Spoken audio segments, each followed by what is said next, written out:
Hello and welcome into the Hail Varsity YouTube channel. I am Greg Smith, recruiting extraordinaire of Hail Varsity, and I am joined once again by Steve Marik, staff writer of Hail Varsity, and we are back for another Thursday football video. Steve, how are you? I'm doing great, Greg.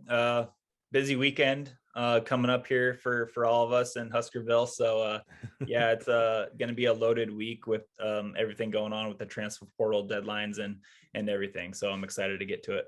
Yeah, I'm excited about the weekend, and because one of the things that kind of happens, and this is what we're here to talk about today, is like just what a busy weekend we do have coming up here, and kind of what we're on the lookout for. But then we've got an announcement coming here soon, and that we also are pending announcements of departures for the team. So let's start here. May 1 is part of the reason why we're figuring to have a busy next couple of days, because May 1 is the date that college football players can get into the transfer portal and then not have to sit out this upcoming season. So basically you can use your one-time transfer rule. There's a couple of exceptions to that. Essentially, you can either have to get a waiver, or if you graduate later on and become a grad transfer, that gives you a little bit of leeway there. But because of that, we've not had, has Casey Rogers, which we talked about here before, and Tate Wildeman announced his medical retirement, but otherwise there hasn't been attrition yet, right? Yeah, I guess earlier this offseason with Jordan Riley and Feldarius Paynes of the world. Yeah. And that was pre-spring, right? Yeah, they did it much earlier. But yeah, since then I kind of expected more names to pop up, but they just haven't yet. And maybe there's still time, obviously, but yeah, maybe they're just all waiting for a day where they're gonna put it all out there from our point of view. I am hoping that it's not a day, like everyone does it on May 1, exactly. Yes, let's start the slow trickle here over the next couple of days. I'd be totally fine with that, to spread that out. But I think that's an interesting thing, though, because I am with you 100% that I would have thought that we would have had more names by now that were probably both ways, both leaving Nebraska and coming in. And let's start there with kind of the leaving portion of it. Like, is there a position or two that you've kind of got an eye on, saying, okay, I think we might be in for some attrition over the next couple of days from that position? There's really three for me off the top of my head. The first one I look at is the defensive backfield, the DBs. I think there's a lot of faces in there that have the potential to be a guy or a couple guys in that room to enter their name into the transfer portal. Some faces that have been here for multiple years and have yet to kind of really even sniff playing time on the defense, as kind of just kind of sticking to special teams roles at the DB room, and also wide receiver and running back. There's just a lot of names in there too. That I don't know, when you want to play college football, you go to college to play college football, and then you want to play college football, right? And sometimes it doesn't always happen as soon as some guys want. And just when you look at some of the rooms at Nebraska specifically, I see just a lot of faces that maybe might not be towards the top end of the depth chart, and that's the DBs, the receivers, and the running backs. So those would probably be my top three rooms that we might see some attrition here coming up.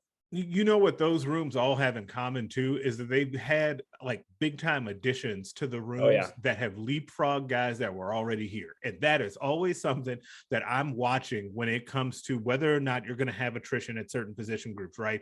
And so it's tough because that begins a trickle down effect. Once you insert a Tommy Hill who you think may start, a Sean Singleton who's going to at the least be in the rotation, right? When you're in the wide receiver room and you add Trey Palmer, who's going to probably be the team's top wide receiver. I see Isaiah Garcia Castaneda didn't practice this spring much, but they feel good about him, right? You've got other guys in that room, and then you go to the running back when you have Anthony Grant, you got Gabe Urban coming back off of the injury, so you know that he's going to be in the mix like that. It's really tough. I think you're right on. It's really easy to look at those rooms and go, I could kind of see a guy or two departing from that room, and I think that those are also the rooms I think where Nebraska could best absorb a blow or a guy leaving, right?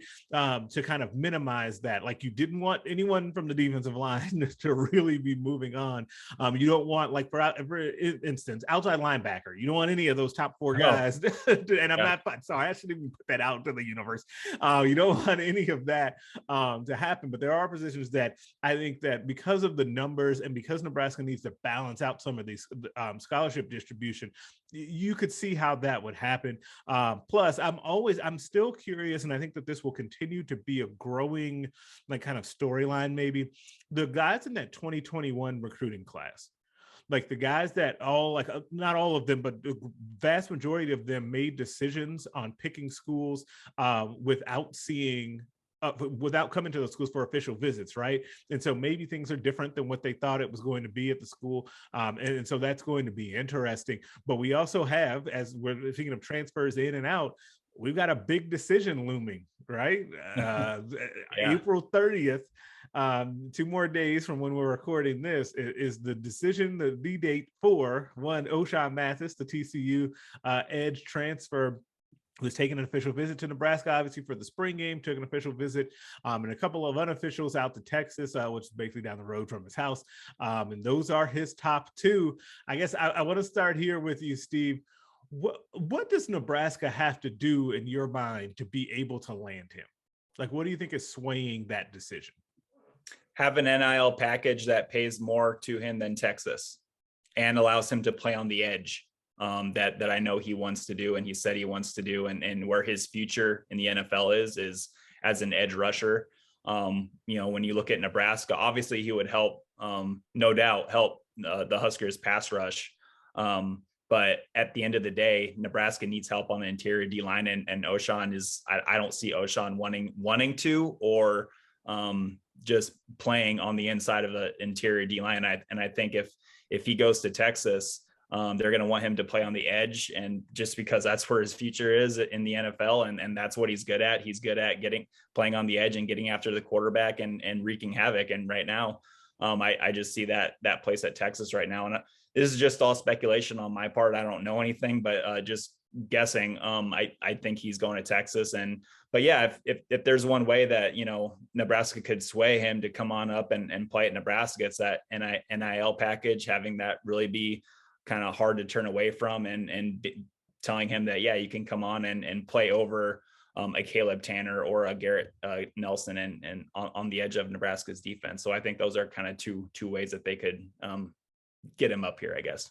I think that it's real interesting, though, to me that you mentioned the on the field portion of it too, with having him play on the edge, because what I wonder, and I know I've said it to you, like, off video, that I think that Nebraska's tendency, or what it feels like, maybe it's just perception and not reality, but it feels like a tendency to take guys like Ochaun Mathis, guys that should be playing on a more of an edge, or even a wide 9 or a defensive end, and continuing to kind of pinch them in and continuing to push them towards the interior of the line. I feel like they have a tendency to do that. Whether or not that's actually true is a whole different thing. Sometimes we say perception is reality, right? But I wonder if a guy like Ochaun Mathis, who has actually also said that he's done extensive research on schools and their situations and their defenses, if that came up during his visit, like, I would be really curious to know if he said, hey, if I come here, am I staying out on the edge, and then seeing what the answer is. I would be, because I do think too, you mentioned too, that is really key in this, about related to that, is he views his future as playing on the edge in the NFL. That's a money position in the NFL right now, right? We are on the eve of the NFL draft. It's coming up, well, tonight, the first round, right? And we're going to see edge guys go in the top, 10, a couple of them, right? And Hutchinson and Johnson out of Georgia.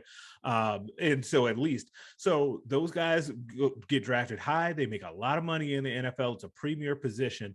And so I'd be curious on how much that factors in, and just the believability of that, or the trust factor that you're going to be able to actually stay out out there on the edge. Now, as it comes to the NIL package, that I will be really interested in too, but more so after the fact. Like, I know the numbers that have kind of been thrown around at 300,000, 400,000, 500,000, whatever. Like, I know that. I want to know if that actually happens in practice, right? Like, does that actually go down the way that people are kind of loosely reporting or loosely talking about around that? Because I just will find that really interesting for a whole number of reasons, but I don't know that we're actually going to know, because the only reason that we know that Casey Thompson said about the six figures thing is because he said it, right? No one else has been out here actually saying the amount that they're making.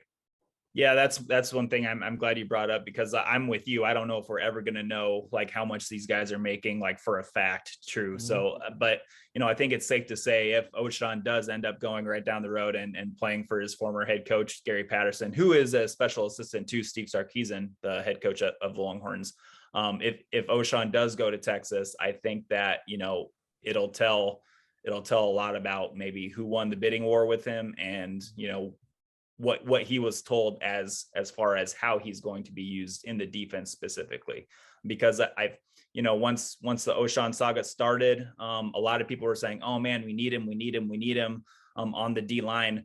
But if you look at Nebraska's D line, the outside backers, like, so I like Garrett Nelson and Caleb Tanner as like a nice 1-2 punch. Everybody knows the pass rush needs to be better. And last year, those guys would be the first to tell you that they need to get home more on sacks. But outside of those two, you got two really intriguing yet inexperienced young guys in Blaze Gunnerson and Jamari Butler. And so that's a nice kind of 1-2, and then right behind them 1-2.